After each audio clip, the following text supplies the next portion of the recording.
Several years ago, when our son Riley was young and in elementary school, one day I was taking him to school, and so we left the house. I got him all settled in the back seat, got his backpack and everything else ready for school, and we took off. And as I was driving down the road to take him to school, I must have been thinking about all the things I had to do that day, and meetings and list of things to do, and I ended up driving right by his school. Completely forgot. I go down the road a little bit, and all of a sudden I hear this voice from the back seat. "Dad, are you not taking me to school today?" "Oh yeah, yes son, I am. I'm just going a different way today, trying something new." No, I completely forgot. I just completely forgot to stop. It just slipped my mind. You know, maybe you know what it's like to feel overlooked or forgotten. Maybe you know what it's like to feel invisible.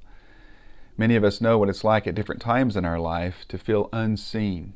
And so many of us just want to be acknowledged. We just want to matter, to be noticed. And I think that's natural for many of us, for most of us. We want to be noticed by others. Sometimes that doesn't happen. In our story today, in Genesis chapter 16, there is a lot of drama.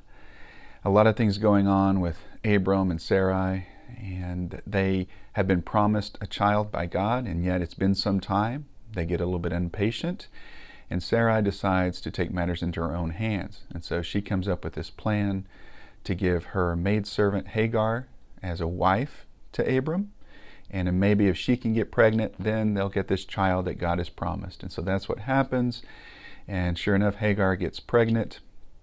It doesn't take long for things to get really messy though, because now Hagar is pregnant.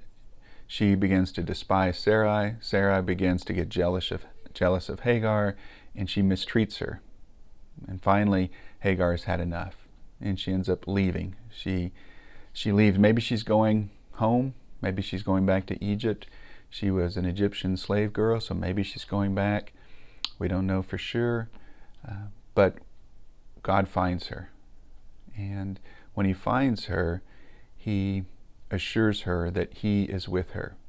As you look at Genesis 16 and go through this story, really try to get into the mind of the characters, especially the mind of Hagar. What is she feeling when she is told to become a wife to Abram? What is she feeling when she becomes pregnant? What is she feeling in her relationship to Sarai?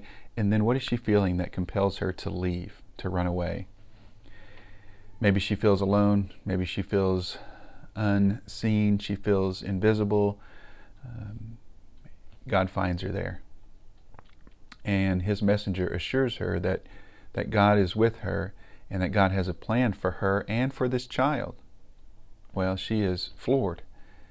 And the text says that she gives God a name, El Roi, the God who sees. She is declaring that God has seen me. God noticed me. He acknowledged my existence. Not only that, he cares for me and has a plan for me. In fact, the messenger of God tells her to name the child that she's going to have, Ishmael, which means God hears me. The message is clear. The message is that God sees her and God hears her. And I think the application is true for us as well.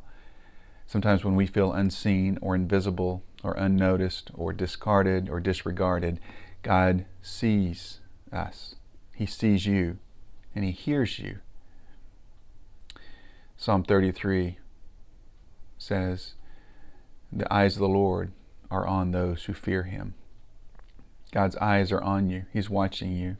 And he's not just watching to see if you'll mess up so he can zap you. He's watching you with delight, like a loving parent watching his or her child, longing for you, loving you, wanting what's best for you. In your time of reflection and or discussion following this video, try to explore the significance of being seen by God. What does that mean? How do you respond to that? What does that look like in your life? We also looked at Psalm 139. Psalm 139 begins in verse 1, this beautiful psalm. And it says that you know me, God. You search me and you know me. And that's the thing with God. God sees you because he knows you. and He loves you. So next time you feel invisible or forgotten or overlooked, remember that God sees you and God knows you and God loves you.